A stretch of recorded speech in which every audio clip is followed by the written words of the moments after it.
সুতরাং আমরা চাই এই 15.5 বছরে যারা দায়িত্বে ছিল, সে যে জায়গায় হোক, মন্ত্রী হোক, এমপি হোক, উপজেলা চেয়ারম্যান, মেয়র, যাই বলেন, টাকা ফেরত দেওয়া লাগবে, জানিয়েছেন বেতন হিসাবে।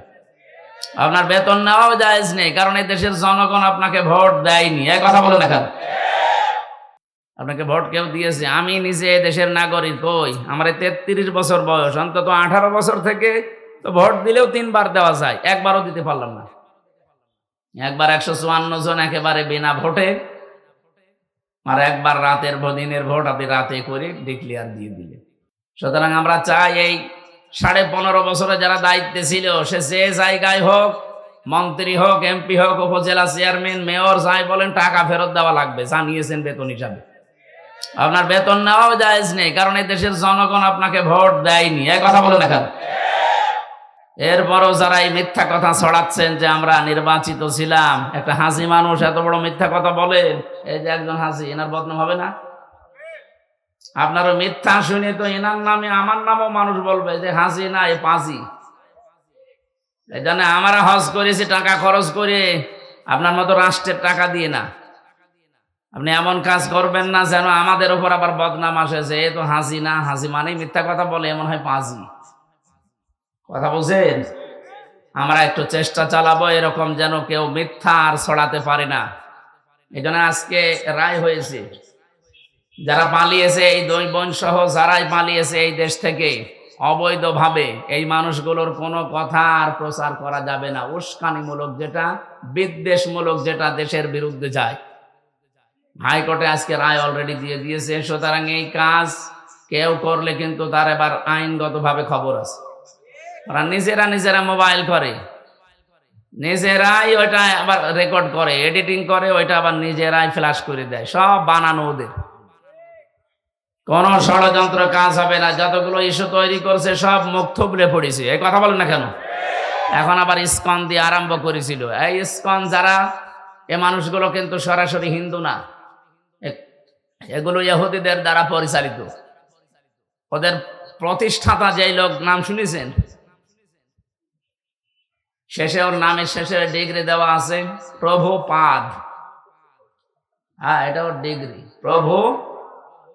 আমার হয় সবসময় পাদের উপরে আছে।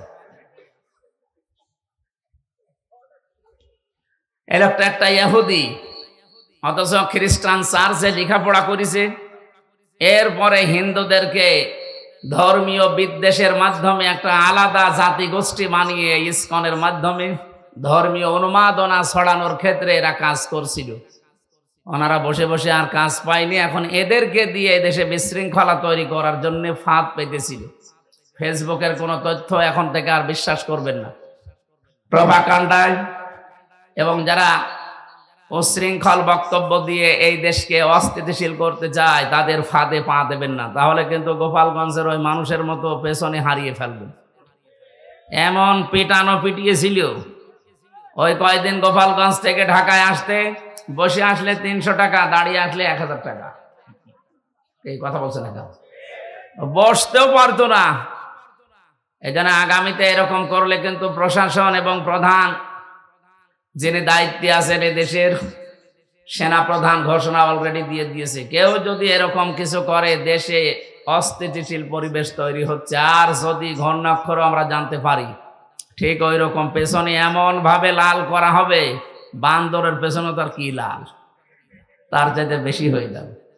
এই জন্য আমরা যেন সাবধান থাকি। যে আল্লাহ আমাদেরকে বিশাল পাথর নামিয়ে যে কথা বলার মতো একটা যোগ্যতা দিলেন, পরিবেশ তৈরি করে দিলেন, এটা যে কত বড় নিয়ামত, কথা বলতে পারা। আমি এর আগেও নওগাঁয় এসেছিলাম, কথা বলতে পারি নাই। কথা বললে 10টা 8টা কথা ভেতরে থাকতো, 2টা বলা যেত। এই কথা বলছেন না কেন? তো এখন 8টা না, 10টা বললে 10টাই সামনে বলা যাবে ইনশাআল্লাহ। গোয়েন্দা বিভাগের প্রধান যিনি ছিলেন, এই কিছুদিন আগে দায়িত্ব পেয়েছিলেন, উনি আমারে বলছে এদেশের 15.5 বছরের জঞ্জাল সব মুক্ত করা লাগবে। 56,000 বর্গ মাইলে কোনো জায়গায় কোরআনের কথা বলতে কারো অনুমতি নেওয়ার দরকার নেই। কেউ যদি বাধা দিতে আসে, শুধু একটু জানাবেন, ওর দাঁত মুখ খুলে ফেলবে। বললাম, স্যার আপনি এতদিন ছিলেন কোথায়? আমি নতুন দায়িত্ব পেয়েছি। কিন্তু আপনি রাতের বেলা যে অনুষ্ঠানগুলো করেন, এই কমিটিকে আগে থেকে জানিয়ে দেবেন, তারা যেন পর্যাপ্ত আলোর ব্যবস্থা রাখে। স্থানীয় প্রশাসন যারা আছে, ফাঁড়ি থানা, তাদেরকে যেন সাহায্য নেয় যদি পারে। 2 নম্বরে মেয়েদের যে জায়গাগুলো করবে ওইটা যেন একটু সেপারেট রাখে, তাদের প্রসাব পায়খানা নামাজের ব্যবস্থা চলাফেরা এটা যেন নিরাপদ হয়। এই 2টা বিষয় কমিটিকে বলে দেবেন। আমি এটা বলেছি, এরপরও আজকে বললাম, সারা দেশে এটা রেকর্ড হয়ে ছড়িয়ে যাচ্ছে। যারা রাতের বেলা অনুষ্ঠানগুলো করবেন এই 2টা শর্ত মানবে। দিনের বেলা তো অন্তত আলো লাগে না, কিন্তু মেয়েদের একটু পরিবেশটা নিরাপদ করে দেবেন, যেন কোনো পুরুষ মানুষ ওখানে দায়িত্বে না থাকে, কারণ ওটা একটা ফরজ কাজ। পর্দা কি বলেন না কেন? এই ফরজ বিধান লঙ্ঘন হলে আপনি শুনতে এসেছেন কোরআন, লাভ হবে? গোনা হয়ে যাবে। আর যেন মেয়েদের সেই জায়গায় দিয়েছেন, কোথায় মেয়েরা, কোথায়? এই জায়গায়। ঠিক আছে, যে আল্লাহ আমাদেরকে কোরআনে কারিমের কথা শোনার জন্য এতক্ষণ ধৈর্য দিলেন। আমি 3টার সময় উঠতাম, আপনারা জানি জোহরের পর থেকে বসে আছেন। আসলে কালকে রাতের বেলা রাত 3:45 আমার স্টেজে দিয়েছে। ফজরের আজান দিল 5টায়, তখন আমি নামলাম। বলেন আমি ঘুমাবো কখন? আর কোথায়? সে টাঙ্গাইল নাগরপুরে একটা, পাবনা আটঘরিয়ায় একটা, এরপরে টাঙ্গাইল কালীহাতি একটা। এই 3টা করতে গিয়ে কালকে এক রাতে আমার জীবন শেষ হয়ে গেছে। প্রশ্ন আসতে পারে, এত নেওয়ার দরকার কি? এত নেওয়ার দরকার কি? আজকে নিয়েছেন কোন কারণে? হ্যাঁ, আমি এত পারি না, আপনারা ছাড়েন না, আল্লাহু আকবার। এরকম হয়ে যাচ্ছে আমার এদিকে একেবারে জীবন শেষ হয়ে গেল। 3 বছর ওরা জেলে রেখে যা করেছে, আমার শরীরে কিছু আছে, এমনি আমার শরীর চলে না, তারপরে আবার যে অবস্থা। এই জন্য আমি দুঃখ প্রকাশ করছি, এসে আমার শরীর আর পারছিল না, আমি ঘুমিয়ে পড়েছিলাম ঘন্টাখানিক। এই কারণে বললাম যে আসরের নামাজটা একটু আগে পড়ে নেবেন, 3:30 বা 3:45 পড়েই যেন আমরা উঠতে পারি। আমরা ঠিক সেইভাবেই করছি, অন্তত মাগরিব পর্যন্ত চালাবো ইনশাআল্লাহ। আজকের একটা গ্রাম নিয়ে কথা বলবো, কোরআনে কারিমে আল্লাহ যেটা আমাদেরকে শোনাতে চেয়েছেন, বাংলাদেশের সাথে মিলবে ইনশাআল্লাহ। কোরআন যারা শুনতে আসলেন খুশি হয়ে বলেন আলহামদুলিল্লাহ। দরুদ আর সালাম পড়ছি আমাদের নবী মুহাম্মদুর রাসূলুল্লাহ সাল্লাল্লাহু আলাইহি ওয়াসাল্লামের প্রতি।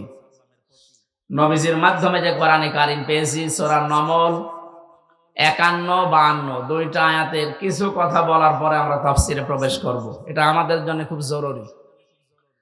আল্লাহ রাব্বুল আলামিন বলেন, ফাযুর কাইফা কানা আকিবাতু মাকরিহিম আন্না দাম্মারনাহুম ওয়া কওমাহুম আজমাইন।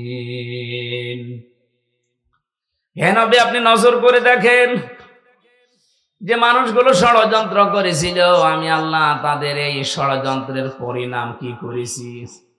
আন্না, আমি নিজে, ওয়া দাম্মারনাহুম ওয়া কওমাহুম আজমাইন, তাদের ষড়যন্ত্রের যে 20 দাঁত আমি নিজে ভেঙে দিয়েছি, আমি ধ্বংস করে দিয়েছি তাদের জাতি পর্যন্ত। যে জাতি নিয়ে এতদিন পর্যন্ত ভুয়া একটা মিথ্যা জনগণের মাঝে যে আমরা মুক্তিযোদ্ধার দল, পুরা মিথ্যা কথা। এ কথা যারা বলতো আপনি তাকান তো তাদের ভেতরে মুক্তিযোদ্ধাকে, তার বাবা এক জায়গায় ছিল আটক, 2 বোন আর এক জায়গায় ছিল, তাদের পরিবারে একটা দেখান যে সে মুক্তিযোদ্ধা। একটা পেয়েছিল বিআই, সে তো রাজাকার। কথা বলছেন এখন? একটা বিআই পেয়েছিল, রাজাকার না? আপনি ফরিদপুরে যান, তার বাবা যে একেবারে কমান্ডার ছিল রাজাকারের, সেটা প্রমাণ আছে। নুরু মিয়া, আপনার বংশে কেউ নেই, আত্মীয় স্বজনের ভেতরে কেউ নেই, কিসের জন্য ভুয়া তুলেছিলেন যে মুক্তিযোদ্ধার দল। মুক্তিযোদ্ধার যিনি দায়িত্বে ছিলেন শহীদ প্রেসিডেন্ট জিয়াউর রহমান, তার নাম বললে মানায়। আপনি ধারে কাছে নেই, ওখানে বসে বসে শুধু আগুন বাগুন খেয়েছেন, আর আন্দাজে এই মিথ্যা বলি ছড়িয়ে দেশের মানুষকে ধোঁকা দিয়ে একটা বোকা বানিয়ে রেখেছিলেন। কথা বলেন না কেন? এখন যারা বড় বড় নেতৃত্ব দিচ্ছে দেশে, বিএনপি বলেন, জামাত ইসলাম বলেন, তারা বলছেন আপনি একটা দেখান যে মুক্তিযোদ্ধার সময় আপনার দলের একটা লোকের ভূমিকা ছিল। এদের স্বাধীন হোক আপনারা চাননি, হ্যাঁ, ভারত থেকে মুক্ত হওয়ার জন্য ওই সময় দেশ দুই টুকরা হয়ে যায়, পাকিস্তান আর ভারত। ভারত ষড়যন্ত্র করে পরবর্তীতে পাকিস্তান থেকে আমাদেরকে আলাদা করে দেয়, কারণ আমাদের শক্তি যেন খর্ব হয়ে যায়। ওরা পাকিস্তান থেকে আমাদেরকে এক টুকরা করে দিয়ে যদি ওরা বন্ধুত্বের দাবি করে, সারা জীবন নাকি ওরা আমাদের বন্ধু। ওরা আমাদের কি? ওরা আমাদের বন্ধু। ওরা নিজেরা বলে যে আমরা তোমাদেরকে আলাদা করে একটা আদি স্বাধীন রাষ্ট্র দিয়েছি, তা আমরা 7 সিস্টারের মাধ্যমে আপনাদেরকে আরো 6 ভাগ করে দিচ্ছি। আপনি 1 ভাগ করে যদি বন্ধুত্বের দাবি করেন, আমরা কয় ভাগ করছি? 6 ভাগ করে দেব, অসুবিধা নেই। আপনাদের বড় বন্ধু না আমরা? বন্ধু প্রতিবেশী এই আচরণ করে মানুষ। ওদের সাথে যতগুলো বর্ডার আছে দেখেন, প্রত্যেক জায়গায় মার খায়। পাকিস্তানে মার খায়, এক কথা বলেন না কেন? চীনে মার খায়, নেপালে মার খায়, মায়ানমারেও মার খাচ্ছে, ভুটানে মার খায়, আফগানিস্তানের একটা সরু গলি আছে ওদের দেশের সাথে, ওখানেও গেলে মার খায়। শুধু আমাদেরকে মারে। এই জন্য এই মার খাওয়া আমাদের বন্ধ হয়ে গেছে, এখন বন্ধ হবে ইনশাআল্লাহ। দেখছেন না, সবাই ঐক্যবদ্ধ হয়ে গেছে। আপনারা যত ঝামেলা করবেন এই দেশ তত মজবুত হবে ইনশাআল্লাহ। এদেশে আর দলমত থাকবে না। এদেশে এখন সবাই এক, আমরা সবাই মজলুম। কথা বলেন না কেন? যেন কিচ্ছু হয়নি, যারা যা করছে উস্কানিতে পা দেওয়া যাবে না। আলিফ, সাইফুল ইসলাম আলিফকে হত্যা করার পরে একটা ষড়যন্ত্রের জাল বিছিয়েছিল, দেখলো না এখানেও হালে পানি নেই। এদেশের মানুষ এত সংযম, এত ধৈর্যের পরিচয় দিতে পারে। শুধু এরকম না, যত বিষয় সামনে আসবে কোনোটাই পা দেওয়া যাবে না। ধৈর্যের সাথে যদি মোকাবেলা করতে পারি না আমরা, আর এখন যেভাবে ঐক্যবদ্ধ হচ্ছে জাতি, আজকেও ডক্টর ইউনূস প্রত্যেক ধর্মের গুরু যারা তাদেরকে ডাক দিয়েছেন, প্রত্যেক ধর্মে। সে মুসলমান বলেন, হিন্দু বলেন, খ্রিস্টান বলেন, বৌদ্ধ বলেন, মুশরিক বলেন, যারাই আছে দেশে সবার গুরু যারা তাদেরকে ডাক দিয়ে ঐক্যবদ্ধ করার চেষ্টায় আছে। লোকটার মাথায় কিন্তু বুদ্ধি আছে, দেখিছে? এসে এক ঘুমকে দিয়েছিল, এখনো পর্যন্ত ওদের ঘুম আরাম হয়ে গেছে। বলেছিল বাংলাদেশ যদি শান্তিতে না থাকে 7 সিস্টারও শান্তিতে থাকবে না। গত পরশু দিনে টক শো দেখেননি? আপনারা তো এসব খেয়াল রাখেন না, আপনারা তো আল্লাহর ওলি। 45 মিনিট আমি দেখছিলাম, আমি ঢাকাতে ছিলাম। 7 জন হিন্দু মিলে পাগল হয়ে গেছে ডক্টর ইউনূসের এই একটা কথা নিয়ে। ডক্টর এনায়েতুল্লাহ আব্বাসী হাফিজাহুল্লাহ উনি কয়েকটা ফর্মুলা দিয়েছিলেন সরকারকে, যে এইগুলো করেন, ওরা বাপ ডাকবে আমাদের। এতদিন তো দাদা ডাকতো, বাপ ডাকবে। ওদের বাপ হওয়া ঝামেলা, কারণ ওদের মা তো গরু। বাপ ডাকলে তো আরেক সমস্যা। ওদের মা যদি গরু হয় তাহলে বাপ হবে ওই জিনিস, যাদের আমাদেরকে বাপ ডেকে ফেলবে শেষ পর্যন্ত। পাকিস্তান থেকে শুধু চিনি এসেছে, এই পাগল হয়ে গেছে ওরা। তুরস্ক থেকে কিছু মাল আসতে আরম্ভ করেছে। চীন থেকে এখন এই বাণিজ্যিক সম্পর্ক বাড়ানোর জন্য বাংলাদেশ জামাত ইসলাম সহ বিএনপি সহ প্রায় 18 জন না 19 জন গেছে কয়েকদিন আগে, ফিরে এসেছে পরশুদিন। যে চুক্তিগুলো করে এসেছে শব্দ জানতে পারছে, ও শয়তানদের মাথা সে মানে কেউ হইল কি। মধ্য এশিয়ার আশপাশে যতগুলো দেশ আছে সব দেশ যদি ভারত ছাড়া চলতে পারে, বাংলাদেশও চলতে পারবে ইনশাআল্লাহ। ওদের কোনো দরকার নেই। শুধু বাংলাদেশের এই 18 দল বাদ দিয়ে, না কয় দল দেন? 14 দল। এই 14 দল বাদ দিয়ে আমরা যারা আছি সবাই মাজলুম। সবাই কি? আর মাজলুমের কোনো দল নেই। এ দেশের জন্য আমরা সবাই এক। কথা বলেন না কেন?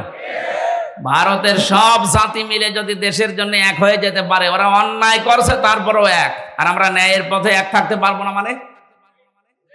ওয়াতাসিমু বিহাবলিল্লাহি জামিয়া, সবাই এক হও, এ নির্দেশ কার? মানে এর ভেতরে যদি কেউ ফাটল ধরায়, বিভিন্ন ইস্যু তৈরি করে, বুঝবেন এটা জাতির বেঈমান।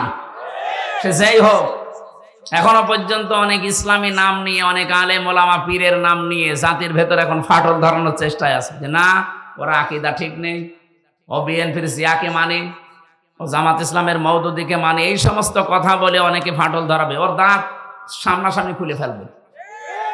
এখন আমার দেশ থাকছে না, আর ও ফতোয়া দিচ্ছে কোন কার কি বিশ্বাস ঠিক নেই। ওগুলো আগে পরে, আগে আমার দরকার এই দেশটা শান্ত করার। কথা বলেন না কেন? এই জন্য আমরা আহ্বান জানাই আলেমদের পক্ষ থেকে, জাতীয় মসজিদের খতিব যিনি মুফতি আব্দুল মালিক সহ প্রত্যেকে জানাচ্ছে সরকারকে, আপনি ভারতের এই ব্যবসা বাণিজ্য সব বন্ধ করে দিন। আমদানি রপ্তানি সব বাইরে, বিশেষ করে চীন, পাকিস্তান, তুরস্ক এদের সাথে আরম্ভ করেন, সৌদি আরবের সাথে। দেখেন ওরা পাগল হয়ে শেষে ছেলেকে বাপ ডাকবে। কারণ পৃথিবীতে সবচাইতে বেশি ভয় পায় মরণে হিন্দুরা। মুশরিক যারা, তারা সবচাইতে বেশি ভয় পায়। ওয়ালা তাজিদান্না আহরাসান নাসি আলা হায়াতিউ ওয়া মিনাল্লাযিনা আশরাকু, কোরআনের আয়াত। সূরা বাকারার ভেতরে আল্লাহ জানিয়েছেন, হে নবী, ওরা জীবনের প্রতি এত মায়া ওদেরকে যদি বলেন 1000 বছর বেঁচে থাকবা, ওরা খুশিতে গদগদ বলবে আরো বাঁচতে চায়। তার মানে বেশি দিন বেঁচে থাকার আকাঙ্ক্ষা মুশরিকদের। কাদের বলেন? আমাদের দ্বারা ঈমান আছে, আমাদের বেশি দিন বেঁচে থাকার আকাঙ্ক্ষা নেই। আমরা তাড়াতাড়ি যেতে পারলেই বাগানে যেতে পারি। বাগান মানে জান্নাত। বলেন বলেন। আল্লাহ রাব্বুল আলামিন বলেন, আল্লাযীনা তাতাওয়াফাহুমুল মালাইকাতু তাইয়্যিবিনা ইয়াকুলুনা সালামুন আলাইকুম উদখুলুল জান্নাতা বিমা কুনতুম তা'মালুন। বলেন আল্লাহু আকবার।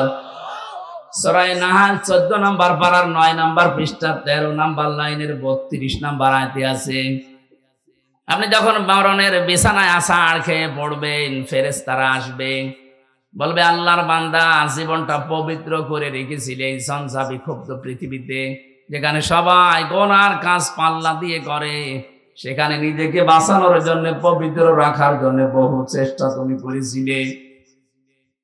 এজন্য ফেরেশতা দিয়ে দেখাচ্ছে, জনগণ একটু দেখ, এই সেই ঘরগুলো, এই সেই জালেমদের ঘর, যেখানে বসে ওরা জুলুম করতো, ফোন দিয়ে আটতো, মানুষকে মিথ্যা মামলা দিয়ে, মিথ্যা সাক্ষী দিয়ে, জেলে দিয়ে আনন্দ করত। এই সেই ঘরগুলো। একটু তাকিয়ে দেখ, খাওয়াবিয়াতান, আমি ওজার গৃহ বানিয়ে দিয়েছি, জনশূন্য করে দিয়েছি, পরিত্যক্ত করে দিয়েছি এই ঘরগুলো। এর প্রমাণ আমার কুষ্টিয়ার হানিফের বাড়ি। এমন সময় কারেন্ট গেল, কি করেন কি?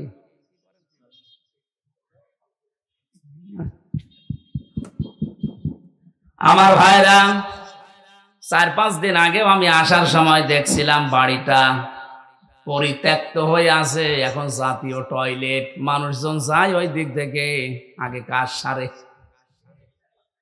3 দিন আগের পেপার দেখলাম, এই যে ঢাকার যে বাড়িটা, এত দামি বাড়ি, মানুষ যেখানে গেলেই চুমা খায়, এই বাড়িটাও দেখলাম 4-5 জন একসাথে যে টয়লেট করছে, কেউ এদিকে, কেউ এদিকে, কেউ এদিকে, যার যেদিকে ইঞ্জিন যায় ওইদিকে। পরিত্যক্ত তো করেছে আল্লাহ, টয়লেট বানিয়ে দিয়েছে। এই কথা বলছে না কেন?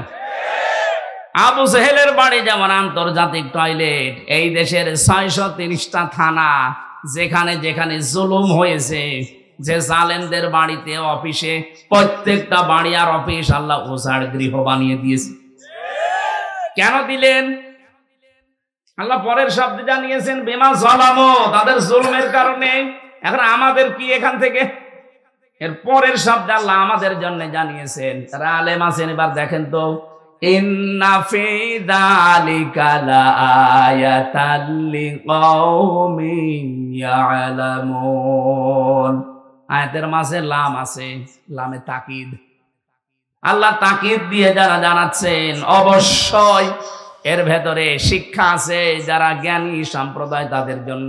কি শিক্ষা? 15.5 বছরে ওদের শিকড় কত নিচে নেমেছিল বলেন তো। একটা পিয়ন থেকে শুরু করে সংসদ পর্যন্ত এমন কোন জায়গা ছিল না যেখানে ওদের লোক সেট করা ছিল না। এক কথা বলা লাগবে, প্রত্যেকটি জায়গায় এমন ভাবে তৈরি করে রেখেছিল 15.5 বছরে, একেবারে গভীর পর্যন্ত, পাতাল পর্যন্ত শিকড় গেড়ে ফেলেছিল। আল্লাহ বলেন, শিকড় আমি উপড়িয়ে ফেলেছি। ফাকতিআ দাবিরুল কওমিল্লাযিনা যালামু, জালেমদের শিকড় কেটে দেওয়া হয়েছে। কেটেছে কে? আরো জোরে বলেন। এই জনগণের মাধ্যমে আল্লাহ এমন শিকড় কেটে দিয়েছে। হে পৃথিবীর পরবর্তী যারা আসবে তারা শোনো, এখানে কিন্তু লা দিয়েছেন, ইন্না ফি যালিকা লায়াতাল লিকাউমিন ইয়ালামুন। পরবর্তী প্রজন্ম যারা আসবে তারাও যদি ক্ষমতায় বসো, সাবধান, জুলুম করবা না। তোমরাও যদি জালেম হয়ে যাও, তোমাদের বাড়ি ঘর এরকম পরিত্যক্ত করে দেব। আজ শোনার পরে যদি কেউ শিক্ষা না নেয়, তার কপাল পোড়া। এটা শুধু আল্লাহ আমার জন্য দিয়েছেন, তামাম দুনিয়ায় যারাই আছে মানুষ পদবাচ্চে তাদের জন্য। এই জন্য জুলুম করে যারা, আল্লাহ বলেন ওদেরকে একটু ছাড় দেন, হাসতে দেন।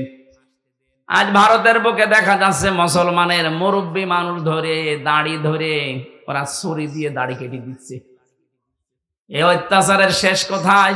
আর আপনারা বলেন আমাদের দেশে নাকি মানব অধিকার লঙ্ঘন হয়, এদেশে নাকি সংখ্যালঘু নির্যাতন হয়।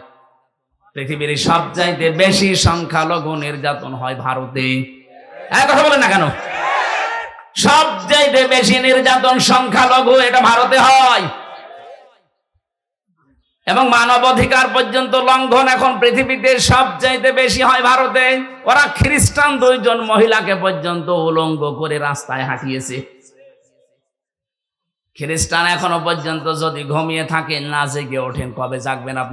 আপনার মেয়ে, আপনার বউ, আপনার মাকে তারা উলঙ্গ করে রাস্তায় এখনো ঘোরাচ্ছে। কি ইতিহাসকে ভুলে গেছি আমরা? কিছুদিন আগের কথা না?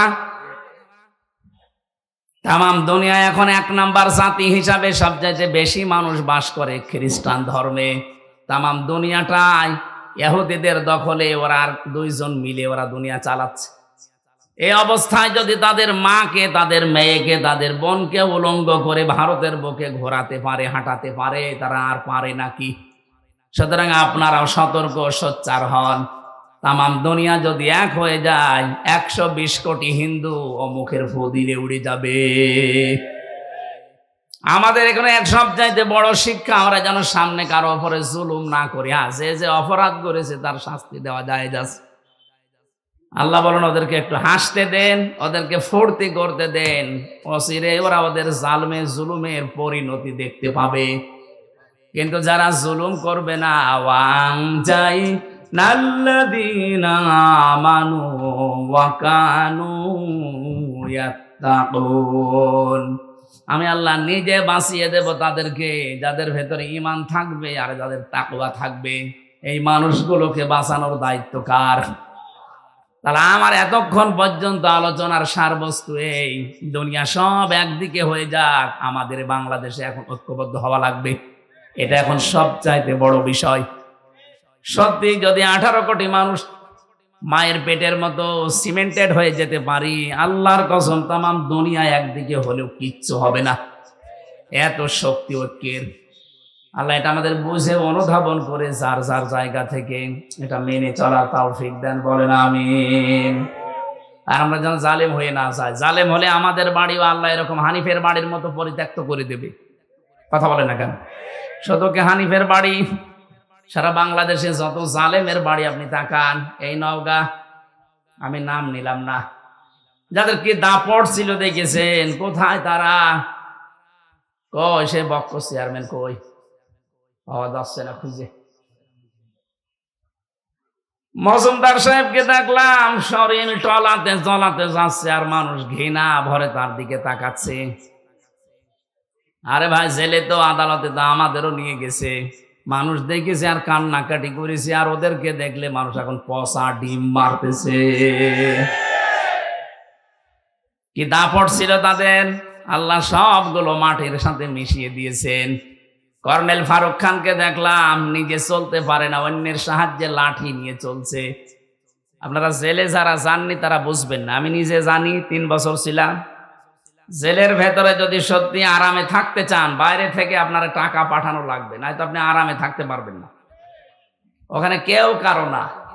ওদের যে অবস্থান দেখলাম, ওদের টাকা পাঠাবে কে? কারণ যারা পাঠাবে তারাই তো পালিয়েছে। কথা বলে না কেন? কর্নেল ফারুক খান, সাধন চন্দ্র মজুমদারের যে অবস্থা শরীরের, নিজেরা তো কোনো কাজ করতে পারে না অন্যের সাহায্য ছাড়া। বাইরে থেকে যদি টাকা পাঠানো বন্ধ হয়ে যায়, ও ভেতরে যে অবস্থা, ও নিঃশ্বাস বন্ধ হয়ে মরে যাবে। কিচ্ছু করা লাগবে না, শুধু যোগাযোগ বিচ্ছিন্ন করে দেবে আমাদের মতো। আমরা তো কোরআন শরীফ পড়তে পারতাম, কোরআন নিয়ে ব্যস্ত থাকতাম, ও শয়তানরা তো কোরআনও পড়তে পারে না, এমনি মরে যাবে টেনশনে।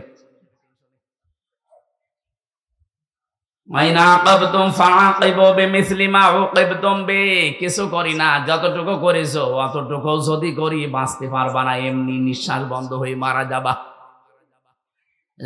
আমি আবার বলছি আমরা যারা সামনে যাব সিয়ারে, সে যেই হোক, আমরা যেন জালেম হয়ে না যাই। কথা বলে না কেন? জালেম হলে কিন্তু আপনার খবর আছে। সূরা নমলের 51, 52, 53 নাম্বার আয়াত দলিল, আপনাকে আল্লাহ পরিত্যক্ত করে দেবে। সে আল্লাহ এখন আর নেই, একটু মুরব্বী হয়ে গেছে, একটু চোখে কম দেখে। লা তাআখুযুহু সিনাতুন ওয়ালা নাওম। আল্লাহ পাক বলেন, আমি ঘুমাই না, ঘুমের তন্দ্রা পর্যন্ত আমার আসে না, আমি ঝিমাইও না। আমি যদি ঝিমিয়ে যাই, তামাম পৃথিবী আমার সৃষ্টি জগৎকে দেখবে, একটার সাথে আর একটা ধাক্কা লেগে সব চোরমার হয়ে যাবে। এই জন্য আমি ঘুমাই না, এটা ঠিক রেখেছি। আমার ঝিমানিও আসে না, ঘুমের ভানও ধরি না। সুতরাং উনি ঠিক জায়গা মতো আছে, ওনাকে ওই জায়গায় বিশ্বাস করা লাগবে যে সবার উপরে কে। আরো জোরে বলেন। বাংলাদেশে একটা শিরিক এখনো পর্যন্ত জারি আছে, এটা আমরা তুলে দিতে চাই। কি? যারা বলে ক্ষমতার উৎস জনগণ, এটা শিরিক। কারণ এটা আল্লাহর কাজ, ক্ষমতার উৎস কে? আপনি যদি মনে করেন আমারে বলছে, হ্যাঁ আমি আপনাকেই বলছি, কারণ আমি দেখতে পাচ্ছি আপনি কোরআনের চোখ লাগিয়ে যে আপনি জাহান্নামে যাচ্ছেন। যারা এই বিশ্বাস করেন ক্ষমতার উৎস জনগণ, এটা শিরিক। আর শিরিক করলে সেই লোকটা হয় মুশরিক। কথা বলেন না কেন? মুশরিকের জন্য আসল জায়গা জাহান্নাম। ইন্নাহু মাইয়ুশরিক বিল্লাহি ফাকাদ হারামাল্লাহু আলাইহিল জান্নাহ ওয়া মাওয়াহুন নার ওয়া মা লিয-যালিমিনা মিন আনসার। বলেন আল্লাহু আকবার। দুনিয়ায় আর যাই করেন সব আল্লাহ হয়তো মাফ করে দিতে পারে, তার সাথে যেগুলো, কিন্তু শিরিক যদি করেন আপনার মাপ নেই, আপনার জায়গা জাহান্নাম, যাওয়াই লাগবে। আপনার জন্য জান্নাত আল্লাহ হারাম করে দেয়। এই জন্য এই শিরিকে যারা আছেন যে ক্ষমতার উৎস জনগণ, ক্ষমতায় দিতে পারে জনগণ, এটা কিন্তু শিরিক চলছে। এই বিশ্বাস এখনই পাল্টাতে হবে, ক্ষমতার উৎস কে? বলেন না কেন? যাদের বিশ্বাস নেই এক্ষুনি পরিবর্তন হওয়া লাগবে। না কিসের কারণে আসলেন এখানে? আপনার রূপ দেখাতে এসেছেন, আপনার রূপের মতো রূপ আর এখানে কারণ নেই। পাল্টাতে হবে। আমি এক কথাই বলছি, শিরিক কাকে বলে? আল্লাহ যেটা পারে ওইটা অন্য কেউ পারে, এই বিশ্বাস করার নাম শিরিক। কথা বলছেন? আল্লাহ যেটা পারে ওইটা অন্য কেউ পারে, এই বিশ্বাস করার নাম। আরো জোরে বলেন। এখনো পর্যন্ত কার ভেতরে বিশ্বাস আছে বলেন তো যে ক্ষমতার উৎস জনগণ? হাত তোলেন তো। নওগাঁ কি সব আল্লাহর ওলি হয়ে গেছে? মুশরিক যারা সব পালিয়েছে? না, আপনি যে দল করেন, কিন্তু এই বিশ্বাস করা লাগবে আপনি মনে প্রাণে যে ক্ষমতার উৎস জনগণ নয়, ক্ষমতার উৎস কে? যদিও শুনতে ছোট মনে হচ্ছে, আর কি, আরে আর কি মানে? এইটাই তো আপনার জান্নাত জাহান্নামের গ্যারান্টি। আপনার ইমানই যদি ঠিক না থাকে জান্নাত যেতে পারবেন? সুতরাং আশা করছি এটা যাদের বুঝে হোক না বুঝে হোক ভুলে আছেন, আপনি পাল্টিয়ে যাবেন। আমি সূরা নাহাল 14 নম্বর পারা 19 নম্বর পৃষ্ঠার 1 নম্বর লাইনের 112 নম্বর আয়াত, একটা আয়াত পড়েছি। লক্ষ লক্ষ হাদিসের একটা হাদিসের 4 ভাগের 1 ভাগ পড়েছি। দেখেন তো এই আয়াত আর এই হাদিসের ভেতরে কি আছে। আমার গলা বসে যাচ্ছে মানে? এই মাইকলা কি আওয়াজ শুনে গেল কেন?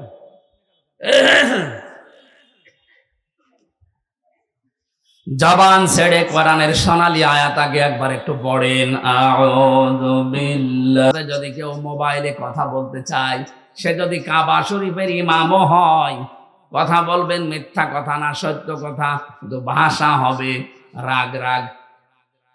যদি কল দিয়ে বলে কে, আপনি কে, কারে চান, আপনার স্বামী কোথায়, গোসলে গেছে, বাইরে গেছে, কি চান, পরে কল দেবেন, এই বলে কেটে দেবেন। আর যদি শাবনুরের কণ্ঠে বিআই সাহেব বলে গল্প আরম্ভ করেন, একদিন, 2 দিন, 5 দিন, 1 মাস পরে দেখবেন আপনাকে নিয়ে আল্লাহ রাস্তা চলে গেছে। কথা বলছে না?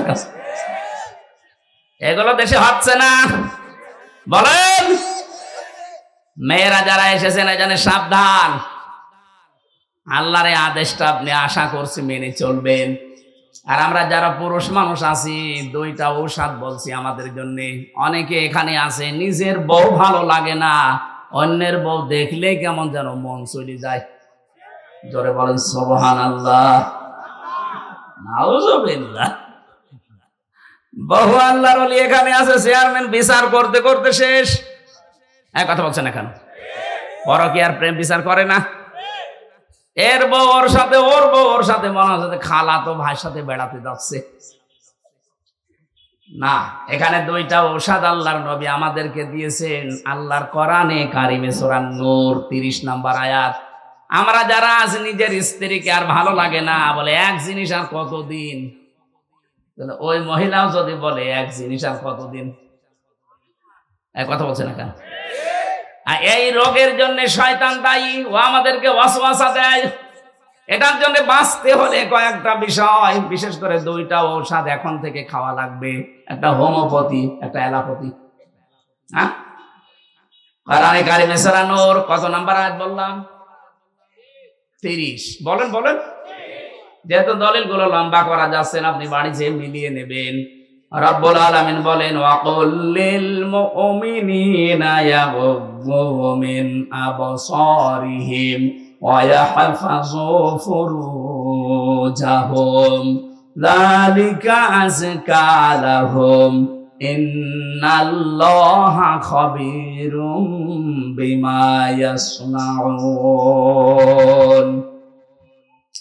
আমি সহ যত মানুষ এখানে পুরুষ আছি, সে যে বয়সের হোক, আমাদের এই 2টা ঔষধ লাগবে যদি চরিত্র হেফাজত করতে হয়। কথা বলেন না কেন? আল্লাহ বলেন মুমিন পুরুষেরা, আপনি বলেন তাদেরকে, তারা যেন পরনারী দেখলেই চোখ নিম্নগামী করে রাখে, 2 নম্বরে লজ্জা স্থানের হেফাজত করে। সত্যি যাদেরকে শয়তান ওয়াসওয়াসা দিয়ে, ধোঁকা দিয়ে যে পুরা পরিবেশটা, পরিবারটা ধ্বংস করে ফেলছে, যারা পরকীয়া প্রেমের দিকে ঝুঁকে পড়েছেন, যারা বিবাহিত কোনো স্ত্রীর সাথে লাইনে আছেন, এমনি যদি আপনার বিয়ে করতে মন চায়, অবিবাহিত কোনো কারোর সাথে কথা বলে আপনি ঠিক করে ফেলেন, কিন্তু বিবাহিত কোনো মহিলার সাথে লাইন করলে আপনার দুনিয়াও শেষ, আখিরাতও শেষ। 1 নম্বরে, আপনি তার স্বামী যদি বৈধভাবে তালাক না দেয়, আপনি জীবনও তারে বিয়ে করতে পারবেন না। বা 2 নম্বরে, তারে ছাড়া আপনি বাঁচতেও পারবেন না, কষ্টে মরবেন। এরকম পরকীয়া প্রেম অন্যের স্ত্রীর সাথে চালিয়ে যাচ্ছে আল্লাহর নাম নিয়ে। এখানে নেই? কারা কারা আছেন হাত তোলেন তো। এই এলাকায় মনে হয় এগুলো চলে না, কারণ শরীর চলে না, এরা করবে কি? যদি কেউ এরকম কোন গুনায় থাকেন, এটা কিন্তু সগীরা না, কবিরা গুনাহ। বিশেষ করে নিজের পাশের প্রতিবেশীর স্ত্রীর সাথে, ভাবির সাথে যারা লাইন করেছেন, সে যেভাবেই হোক এই মুহূর্তে তাওবা করে থেমে যান ওখানে, যে না ব্রেক। কারণ ওর তো স্বামী আছে, আপনি জীবনেও বিয়ে করতে পারবেন না তার সাথে, যতদিন ওর স্বামী বৈধভাবে তালাক না দেবে। আবার তারে ছাড়া আপনি থাকতেও পারবেন না, আপনার কষ্ট হবে। এই জন্য আপনাকে আমি বাঁচার জন্য বলছি, লাইনটা কেটে দিন। এখনই ওদের মোবাইল নাম্বার ডিলিট করা লাগবে। যাদের অন্য জায়গায় লাইন আছে, মোবাইল নাম্বার এক্ষুনি ডিলিট করে দেবেন। সে হোয়াটসঅ্যাপ হোক, ইমোতে হোক, মেসেঞ্জারে হোক, আর নাম্বারে হোক, এক্ষুনি ডিলিট করা লাগবে। কারা কারা এগুলো করবেন হাত তোলেন তো। কোন এলাকায় ওয়াজ দিয়েছেন? সব তো ওলি বসে আছে। আলহামদুলিল্লাহ। সম্মানিত মা বোনেরা, আপনার এই স্বামীরা এ মানুষ না, এসব ফেরেশতা। এরা এক নারীতে আসক্ত। আলহামদুলিল্লাহ। এই ঔষধ মনে হয় আপনারা খাচ্ছেন। 14 জন নারী বাদ দিয়ে আপনার এই চক্ষুকে নিম্নগামী করে রাখা লাগবে, যত সুন্দরী, যত পরিমণি সামনে আসুক না কেন। 14 জন। নিজের আপন মা, নিজের আপন বোন, আপন খালা, আপন ফুফু, নিজের আপন মেয়ে, পুত্রবধূ, এরকম 14 জন মহিলা বাদ দিয়ে যারা সামনে আসবে না, ওইটা আমার জন্য আর দেখা যায়। সঙ্গে সঙ্গে চোখ নিম্নগামী করা লাগবে, এটা আল্লাহর নির্দেশ। 2 নম্বরে লজ্জা স্থানের হেফাজত করা লাগবে। ভারত বহু চেষ্টা চালিয়েছিল পিন আপ করা পত্রিকা, আকাশ সংস্কৃতির নামে বিভিন্ন উলঙ্গ অর্ধ উলঙ্গ ছবি, সিনেমা, থিয়েটার দিয়ে আমাদের লজ্জা স্থান যেন ধ্বংস হয়ে যায়, পারে না। কথা বলে না কেন? হাজার হাজার লক্ষ লক্ষ ওয়েবসাইট থেকে বিভিন্ন কন্টেন্ট এখন যিনি তথ্যর দায়িত্বে আছে নাহিদ ইসলাম, উনি সরিয়ে ফেলার চেষ্টায় আছে। ছোট মানুষ তো একা একা আর কি করবে? যারা আছি আমরা নিজেরা সচেতন হব। বাইরে দেখা যেটা জায়েজ নেই, মোবাইলে কম্পিউটারে ওটা দেখা জায়েজ নেই। এক কথা বলছে না? যখনই আসবে সামনে মনে করবেন না আল্লাহ আমাকে দেখছে, ফেরেশতারা লিখছে, আজরাইল পেছনে দাঁড়িয়ে আছে, যে কোনো সময় আমাকে ধরতে পারে। এই 3টা জিনিস যদি সামনে থাকে, যত রকমের মন আপনার যেদিকে যাক আপনাকে ফিরিয়ে রাখতে পারবে ইনশাআল্লাহ। কিন্তু আপনার মনটা শক্ত করা লাগবে। আপনি যেন মনের উপরে কন্ট্রোল আনতে না পারেন না, আপনাকে এই উলঙ্গ ছবি, সিনেমা, থিয়েটার থেকে আপনাকে কেউ বাঁচাতে পারবে না। হয়তো আপনার মায়ের ভয়ে, চেয়ারম্যানের ভয়ে সামনাসামনি করলেন না, কিন্তু গোপনে এমন জায়গা আছে যেখানে বাধা দেওয়া আল্লাহ ছাড়া আর কেউ নেই। কথা বলে না কেন? আমি সহ যারা এসেছি, আমাদের চরিত্রকে যদি পবিত্র রাখতে হয়, পরিষ্কার করা লাগে, নিরাপদ করতে হয় চরিত্র, অবশ্যই যেটা সামনে দেখা জায়েজ আছে এটা মোবাইলে দেখা জায়েজ আছে। যেটা সামনে দেখা জায়েজ নেই, নিজে দেখলে আনন্দ পান আর অন্য কেউ দেখলে আপনার লজ্জা লাগে, এই মুহূর্তে ওইটা ডিলিট করে দিন, নয়তো আপনার কবিরা গুনাহ হচ্ছে অল টাইম। এরকম জিনিস মোবাইলে নেই। আমি কথা বোঝাতে পেরেছি? নিজে দেখলে আনন্দ লাগে, অন্য কেউ দেখলে আপনি লজ্জা পান। এমন কোন কন্টেন্ট, এমন কোন সিন, সিনারি, নাচ গান হোক, সিনেমা হোক, যদি থাকে এক্ষুনি ভাই ডিলিট করা লাগবে। ভাই মাহফিল শুধু শুনতে আসা না, এখন যদি লজ্জাও পান মোবাইল বের করতে, বাড়ি যাওয়ার আগেই ডিলিট করে দেবেন। কারা কারা করবেন হাত তোলেন। আপনার বাটন মোবাইল, আপনি হাত তুলেছেন কোন কারণে? হ্যাঁ, ও ছাতায় কি আছে? আলহামদুলিল্লাহ, এ মুরব্বীর মোবাইলই নেই। ও সবসময় আল্লাহ রসুল নিয়ে আসে, ওর মোবাইলই নেই। আলহামদুলিল্লাহ। এবার আসেন আমরা সেই গ্রামের দিকে যাই। মৌমাছিকে একটা আদেশ পেয়ে যদি ওরা ব্যত্যয় না ঘটায়, সারা জীবন পালন করে। আমাদের আল্লাহ আদেশ দিয়েছেন কয়টা? 500। কত বলেন বলেন? একটা এবার চলছে। অবরাবাল্লাহু মাসালান ক্বরিয়াতান কানাত আমিনাতাম মুতমাইন্না। আল্লাহ বলেন আমি উদাহরণ দিলাম, দৃষ্টান্ত দিলাম একটা গ্রামের। তাফসিরে গ্রামের নাম মক্কা শরীফ লেখা আছে। মক্কা কি? মক্কার নাম লেখা আছে বাক্কা। এই গ্রামের উদাহরণ আল্লাহ দিয়েছেন। আজকের আলোচনার সাবজেক্ট হচ্ছে পৃথিবীতে যে ধরনের গোনা করবে, ওই গোনাটা আল্লাহ তুলে নেবে, নিয়ে ওই ধরনের আযাব আল্লাহ তার উপরে পাঠাবে। আমি বোঝাতে পারিনি? আপনি যে ধরনের অপরাধ করবেন, এই অপরাধটা আল্লাহ তুলে নেবে, আবার ওইটাই আপনাকে শাস্তি গজব আকারে পাঠাবে আপনার প্রতি। এজন্য আমরা এমন কোন গোনার কাজ যেন না করি যে ওইটা উঠেছে আবার আমার উপরে উল্টা নাজিল হয়। যেদিন মেরাজে যাচ্ছিলেন নবী, যেটা ইবনে কাসিরে আছে, বিশ্ব নবী বলেন জিবরাইলের সাথে যখন যাচ্ছিলাম, হঠাৎ দেখি আকাশ থেকে পিপিলিকার মতো কি নামতেছে, কালো কালো, জমিন থেকে কি যেন উঠতেছে। ডাক দিয়ে বললাম, ইয়া আখি জিবরাইল, এ ভাই জিবরাইল, এগুলো কি ওঠে আর কি নামে? ফেরেশতা বলে, হে রাসূল, এগুলো আপনার উম্মতের গোনাহ, পাপ, এগুলো উঠতেছে। দুনিয়ায় যে যে ধরনের পাপ করে এগুলো এগুলো উঠতেছে, আর ওই যে নামে যেগুলো, ওগুলো আল্লাহর গজব হয়ে নামতেছে। আয়াতের প্রমাণ দিয়েছেন আল্লাহ সূরা রুমের 41 নম্বর আয়াতে, যাহারাল ফাসাদু ফিল বাররি ওয়াল বাহার বিমা কাসাবাত আইদিন নাস লিয়ুযীকাহুম বা'দাল্লাযী আমিলু লাআল্লাহুম ইয়ারজিউন। রাব্বুল আলামিন বলেন, জলে স্থলে যে বিপদ আপদ মুসিবত গুলো আসে, একটাও আমি পাঠাতে চাই না, সব তোমাদের হাতের কামাই করা। আমি আল্লাহ এগুলো পাঠাই কেন জানো? যেন তোমরা একটু ফিরে আসো, তোমাদের একটু সাত চাকায় আমি তোমরা ফিরে আসা দূরের কথা, তোমাদের বৃদ্ধি আরো বাড়তে থাকে। আমা সাবাকুম মিন মুসিবাতিন ফাবিমা কাসাবাত আইদিকুম ওয়া ইয়াফু আন কাসীর। সূরা শুরার 30 নম্বর আয়াতে আল্লাহ জানিয়েছেন, যত অপরাধ করো সবগুলোর শাস্তি যদি আমি আল্লাহ দুনিয়ায় পাঠাতাম, শ্বাস ফেলার সময় পেতে না, অধিকাংশই তো মাফ করে দেই। অল্প কিছু কিছু আযাব গজব তোমাদের কাছে আসে, এগুলো তোমাদের হাতের কামাই করা পাপের ফসল। আল্লাহ এই গ্রামের উদাহরণটা দিয়েছেন এই কারণে, এমন একটা নিরাপদ শহর ছিল, সেখানে মানুষ নিশ্চিন্তে এবং নিরাপদে বাস করত।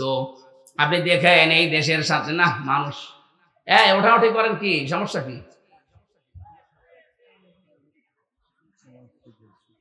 না, আপনাদের জোর করে শোনানোর নিয়ম নেই আমার। আপনার শুনতে মনে চাইলেন, না হলে আমি মোনাজাত করে দেবো। হ্যাঁ বলবো মানে নিয়ে আর কি মারেন, ওইটা চলে গেছে কোন কারণে? প্রসাব পায়খানার বিড়ি খাওয়া ছাড়া কেউ যেতে পারবেন না। বিড়ি খেলে খাক, ও খুব বড় কিছু না, আপনি খেয়ে আবার চলে আসবেন, কিন্তু অন্য কোনো বিড়ি খাওয়া যাবে না। আমি যেহেতু আকিস গ্রুপে চাকরি করি, আকিস বিড়ি খাবেন, ঠিক আছে? আকিস বিড়ি খেয়ে আবার চলে আসবেন। যান, ওই যে একটা যাচ্ছে, তাড়াতাড়ি আসবা, যা দেখেন তোর কাছে বিড়ি আছে কিনা।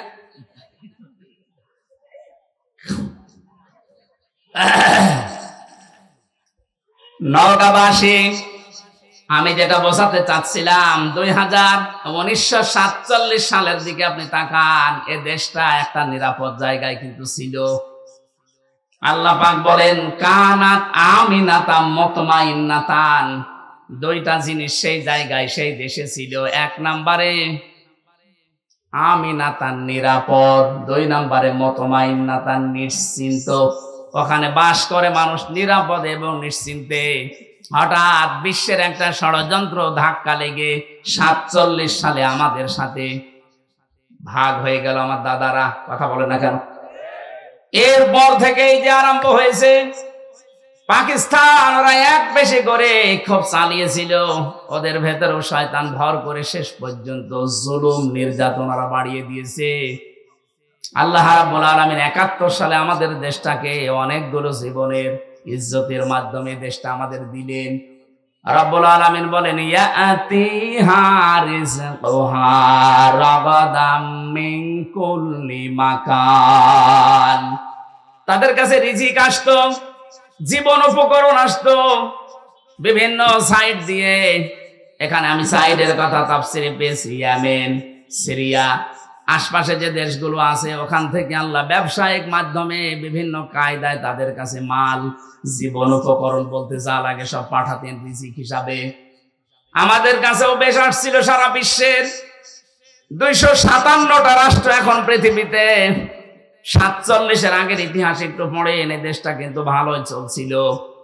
ফাঁকা ফারাত বিআনউমিল্লাহ, আল্লাহ বলেন ওরা যখন আমার নিয়ামতের সাথে কুফরি করলো। এখানে নিয়ামতের 2টা বর্ণনা আছে। 1 নম্বরে আসল নিয়ামত হচ্ছে আল্লাহর বিধান, 2 নম্বরের নিয়ামতের নাম মুহাম্মাদুর রাসূলুল্লাহ। ওরা যখন বিভিন্ন উপকরণ রিজিক পাওয়ার পরও আমার পাঠানো বিধান এবং আমার রাসূলের সাথে কুফরি করা আরম্ভ করেছে, আমি আল্লাহ তাদের পোশাক পরিয়ে দিয়েছি মজা চাকানোর জন্য। লিবাসাল জুই ওয়াল খাউফি, 1 নম্বরে ক্ষুধা দারিদ্রে, 2 নম্বরে ভয়। এই যে দুর্ভিক্ষের পোশাক, ক্ষুধার পোশাক এবং ভয়ের পোশাক পরিয়েছিলাম, বিমা কানু ইয়াসনাউন, তারা যা করতো এর কারণে। এবার আসেন আমরা এই দেশের সাথে আয়াতটা মিলাই, এটা তো মক্কা শরীফের সাথে। ওই জামানায় যখন আল্লাহর বিধান ওরা মানে নাই, আল্লাহর পাঠানো নিয়ামত রাসূলুল্লাহ, লাকাদ মান্নাল্লাহু আলাল মুমিনিনা, পৃথিবীতে আল্লাহর নবী মুমিনদের জন্য একটা নিয়ামত। একটা কি? এই নিয়ামতকে ওরা না মেনে যখন জুলুম, অত্যাচার, নির্যাতন এমনকি দেশ থেকে তাড়িয়ে দিয়েছে। এখন তো নবী নেই, নবীর ওয়ারিস আছে। এই 15.5 বছরে নবীর ওয়ারিসদের সাথে আপনি যা করেছেন, এই কারণে এই বিপদগুলো আল্লাহ দিয়েছে।